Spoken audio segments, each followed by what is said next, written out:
Hi, my name is Christopher Hart. I'm the author of many books on how to draw, including this one. I think this is a really fun one. It's called You Can Draw Anything. Fish, zebra, birds, people, fun things like ice cream cones, flowers, all sorts of things, and scenes as well, and tips on drawing all sorts of things, body language, etc. And so I'm going to draw something here for you today. It's actually going to be a very practical tip, an easy tip on perspective drawing. So let's start with a slab right here. I'll draw it a couple different ways. We'll just have a slab. That's a rectangle that we're conceptualizing as 3D. Rectangle you don't really think of as having sides, but a slab you do, and this one doesn't. So let's start by putting like a horizon line up here. And you can follow along if you like. So it would go right through. And that's it, it's sitting on the ground and you can see the horizon behind it. And say we want to give it some perspective. So what are we going to do? Well, this is the horizon line. You heard of vanishing points? So let's just pick one. It could be here, here, here. If it's too close, it looks pretty extreme. So let's put some vanishing lines out here for the top and for the bottom. It's like that, all right? And now, let's give it a side, not too thick, sort of like a slab, straight down. And now we'll just emphasize these lines. And now we forget about this stuff. These are just guidelines, but these are now the real lines, and they're in perspective with that horizon line. And because it hits the ground, where an object meets the ground, there is a little bit of shadow. So we're going to put that here. And now let's just make that stand out.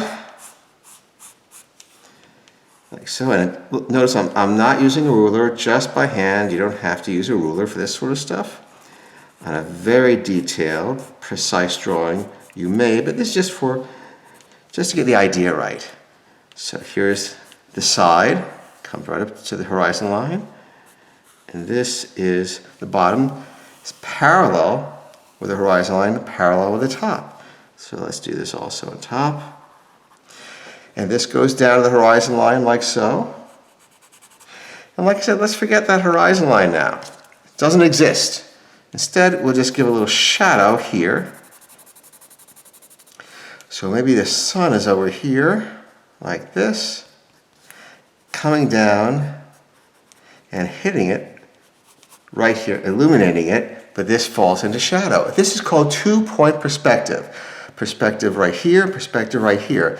It sounds kind of mysterious, but it's pretty easy, isn't it? Now let's try one more. Let's try three-point perspective. So we'll do the same thing. We'll take it one bit further, but we're going to make an adjustment, and I'll show you what it is. This will make it clear, I hope, and I think it will. Let's go with our friendly neighborhood slab again. Like this. Okay. It doesn't have to be perfect. This isn't perfect.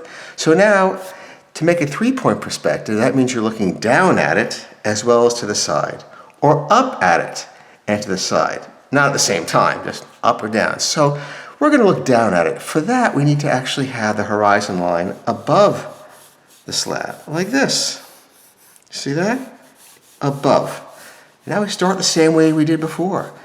Let's pick a vanishing point right here.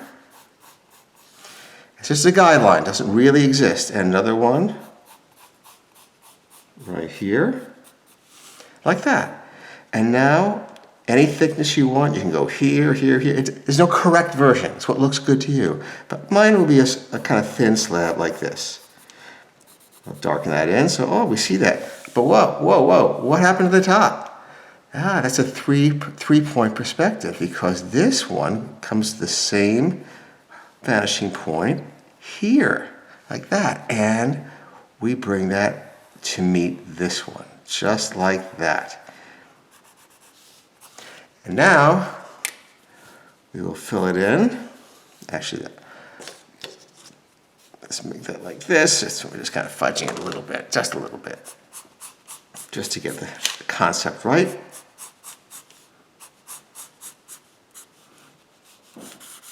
And you're looking down at it as well as to the side. If we have the sun up here, the sun's going to hit the top here and here. So those stay in light. This remains in shadow. And we get a little shadow below here because it hits the ground like so. And so that's the idea of a three-point perspective. I hope that was helpful. And this is, again, the book you might want to get for other fun projects. Tons of fun projects, 50 of them, in fact, and all with, just about all, with a lot of steps to make it fun to do and easy to do. Here's some perspective in this as well. I mean, you need to know it. This is no perspective, straight on, one point, because no sides are seen, no top is seen, no bottom. But you just learned 2 more ways to do it. Well, listen, thank you for joining me today, and I hope you join me next time. Please subscribe. Thanks a lot. Bye-bye.